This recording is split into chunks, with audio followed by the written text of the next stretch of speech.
Hello नमस्कार, मी सुवर्ण home kitchen मध्ये तुमचं परत एकदा अगदी मनापासून स्वागत। सगळ्या सबस्क्रायबरचे, नवीन झालेले सबस्क्रायबरचे धन्यवाद, सगळ्यांच्या मनापासून आभार, सगळ्या व्ह्यूजचे अगदी मनापासून धन्यवाद। खूप छान असं तुम्ही माझ्या व्हिडिओला रिस्पॉन्स देताय, त्याबद्दल अगदी मनापासून आभार। मी आज तुम्हाला खूप छान अशी लंच थाली दाखवणार आहे, अतिशय हेल्दी।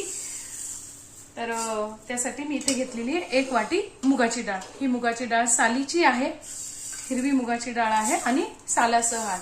तर त्यासाठी मी घेतलेले आहेत अजून 2 टोमॅटो, 4-5 कढीपत्त्याचे पानं, 1 इंच आलं आणि 3 ते 4 हिरवी मिरची। तुम्ही जर इथे लसूण खात असाल तर लसूण टाकला तरी चालेल, आणि मिरचीचं प्रमाण तुम्हाला पाहिजे तसं तुम्ही कमी अधिक करू शकता।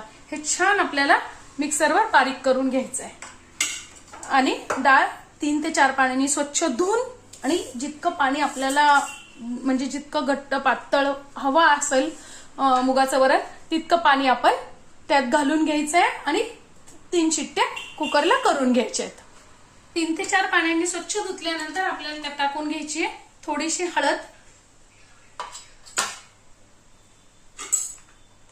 आणि 1 चमचा मीठ। मीठ तुम्ही चवीनुसार कमी अधिक करू शकता, आणि कुकरला छान 2 ते 3 शिट्ट्या करून छान आपल्याला डाळ शिजवून घ्यायची। मी आज तुम्हाला मुगाच्या वरणाबरोबर खूप छान अजून एक हेल्दी रेसिपी दाखवणार आहे, ती म्हणजे सांबारा। तर सांबारासाठी एक प्रकारचं सॅलड पण बनवू शकता तुम्ही।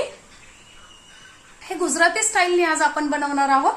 तर त्यासाठी मी इथे घेतलेली आहे, थोडासा घेतलेला आहे कोबी, त्यानंतर 2 हिरव्या मिरच्या। या हिरव्या मिरच्या खूप कमी तिखटाच्या आहेत। ते घेतलेली 1 सिमला मिर्च, ती अर्धीच मी घेणार आहे। त्यानंतर 1 काकडी घेतलेली आहे, 5 ते 6 तोंडले घेतलेले आहेत, 2 गाजर घेतलेले आहेत आणि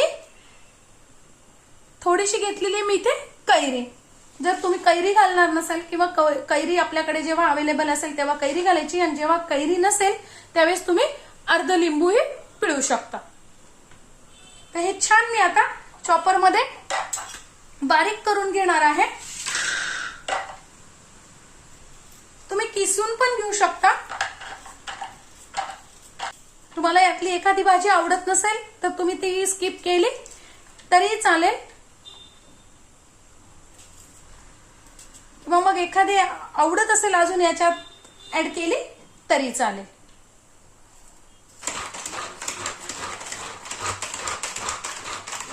सगळ्या भाज्या आपण खूप छान अशा चॉप करून घेतलेल्या आहेत। प्लेन कढईत 1 ते 1.5 चमचा आपल्याला तेल टाकून घ्यायचंय। आपल्याला टाकून घ्यायची आहे अर्धा चमचा मोहरी।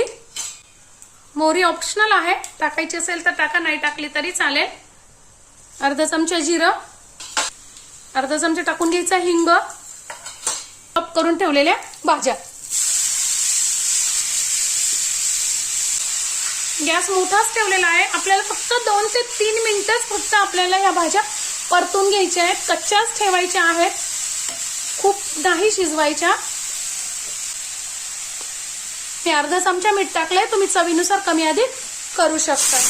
बघा मस्त असं आपलं सॅलड पण तयार झालेलं आहे। खूप हेल्दी सॅलड तयार होतं हे। बघा मस्त 3 शिट्ट्या मी करून घेतलेल्या आहे।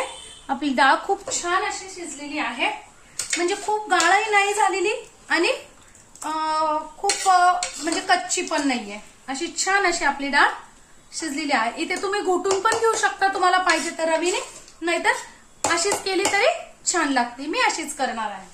3 ते 4 चमचे चांगलं तूप घालून घेणार आहे।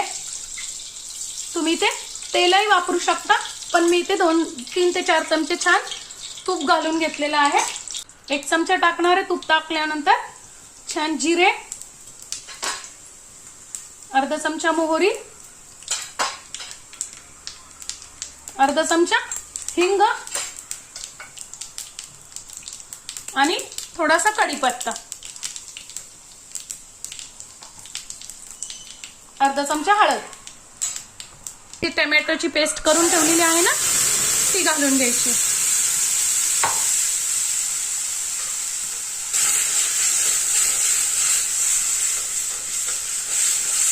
यातच मी टाकून घेणार आहे 1 चमचा तिखट तुम्ही चवीनुसार कमी अधिक करू शकता। मी टाकून घेणार 1 आपण हिरवी मिरची पण घातलेली आहे, आणि 1 चमचा धने जिऱ्याची पावडर. छान आता तेल सुटेपर्यंत आपण परतून घेणार आहोत. बघा मस्त तेल सुटलेले आहे. आता आपण शिजून घेतलेली डाळ टाकून घ्यायची आहे. इथे पाणी किती वापरायचं, तुम्हाला घट्ट हवंय का पातळ, तसं तुम्ही कमी अधिक पाणी वापरू शकता. आणि मीठ आपण जेव्हा आपण डाळ कुकरला लावलेली होती तेव्हा मीठ टाकलेलं होतं, त्यामुळे आता टेस्ट घेऊन तुम्ही बघू शकता. जर वाटलं तर मीठ टाकायचंय, नाही तर नाही टाकायचं. मीडियम गॅसवर 3 ते 4 मिनिटं आपल्याला उकळून घ्यायचंय वरण. बघा थोडीशी मी टाकून घेतलेली कोथिंबीर आणि मस्त असे आपली मुगाची डाळ तयार आहे. तुम्हाला इथे पाहिजे असेल तर, आवडत असेल तर तुम्ही इथे वरतून तडकाही देऊ शकता. बघा मस्त त्याबरोबर खाण्यासाठी मी इथे बनवलेले आहेत. साधे आपल्या पोळीचेच आहेत, पण छान असे पराठे बनवलेले आहेत. त्यानंतर भात बनवलेला आहे, मस्त असं सॅलड तयार आहे आणि मुगाचे 2 पापड. आजची माझी ही हेल्दी थाळी तुम्हाला कशी वाटली कमेंट्स मध्ये नक्की सांगा. चॅनलवर नवीन असाल तर लाईक, सबस्क्राईब आणि शेअर करा. धन्यवाद.